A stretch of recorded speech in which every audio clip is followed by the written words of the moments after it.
Today, we're diving into a really profound little story. It's a parable all about how to find that sense of inner peace, even when the world around you feels like it's spinning out of control.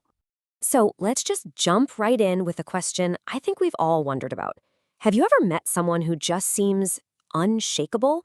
Like life throws everything at them criticism, praise, chaos, you name it and they just stay calm and centered through it all. How on earth do they do that?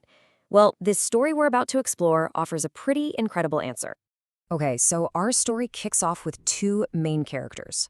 First, you've got this wise old master. He's famous in his village for being incredibly composed.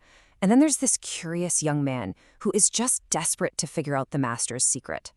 Now, the crazy thing about this master is that he wasn't hiding away on a mountaintop. Not at all. People were coming to him constantly. They'd scream at him. They'd sing his praises. They'd literally insult him to his face. And through all of it, nothing. He was just perfectly calm, as if none of it could actually land on him. The young man sees this day after day and just has to know, why? So he goes up to the master and asks, "Do you feel nothing?" But instead of launching into some long, complicated lecture, the master just smiles. He points to an old television in the corner of the room and says, "Sit, let us watch."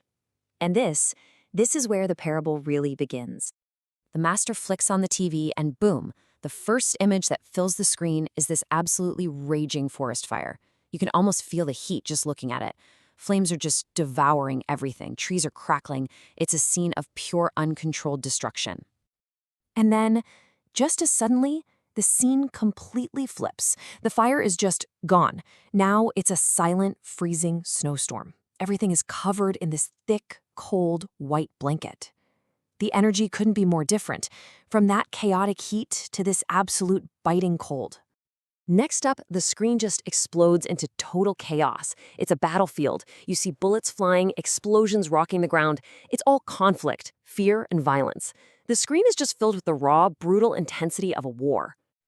And then, another complete 180. The war vanishes, and in its place, you see this beautiful, joyful wedding. There's laughter. There's music. People are celebrating. It's a moment of pure connection and happiness. So we've gone through fire, ice, war, and love. Pretty much the whole spectrum of intense human experience, right? After all these scenes flash by, the old master turns the TV off, and he looks at the young man. He asks him a very, very simple question. "Tell me," he says, "did the television burn when the fire came?" And of course, the answer is, no, it didn't. He keeps going, real calm. And did it freeze when the snow fell? And again, it's such an obvious answer. The screen showed the cold, it displayed the image of a blizzard, but the television itself didn't get cold. It stayed at room temperature the whole time. And then he asks the final question. Did it bleed when the bullets flew? The young man just shakes his head. The television showed everything, the fire, the snow, the war, with perfect clarity. But it was completely untouched. Totally unharmed by any of the images it displayed. And that is the moment where everything just clicks into place. The master wasn't really talking about a television set, was he? He was creating this powerful metaphor for our own consciousness. And this is the revelation that follows. So here's the huge idea. Our life is filled with experiences that play out just like a movie, right? Anger, praise, fear, hurt, joy. These are all just scenes. But our true self, our deep core consciousness, is the screen. And what is the screen's job? It's just to witness the movie, not to become the movie. The screen doesn't get burned by the fire on it, and it doesn't get wounded by the bullets. It just lets all the images pass by. And this brings us to what the parable calls the great mistake. This is where all our suffering comes from. It's when we forget we're the screen and we start to believe we are the movie. We say things like, "I am angry," or "I am hurt."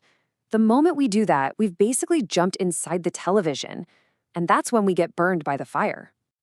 Okay, so understanding this idea is one thing, but how do we actually put it into practice in our real lives? I mean, how do we stop ourselves from constantly jumping into the movie? Well, the master calls this the art of switching off. Now, this is what's so powerful about this idea. It completely reframes practices like meditation or mindfulness. The goal isn't to fight your thoughts or to try and fix every single problem in the world. It's actually way simpler than that. It's just the act of switching off the TV, even for a moment, to remember the silence and the clarity of the blank screen that's always underneath.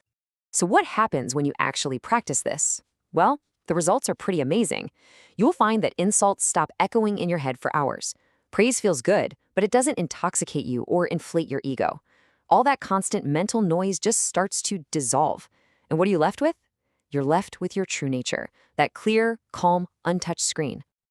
So, as we start to wrap this up, let's just boil this whole parable down into its most essential truths, the key ideas you can actually take with you and use. First, and honestly, it's the simplest one. Just remember this difference. Life is going to broadcast its movie 24/7. Your goal isn't to change the movie, it's to remember that you are the unchanging screen it's all playing on.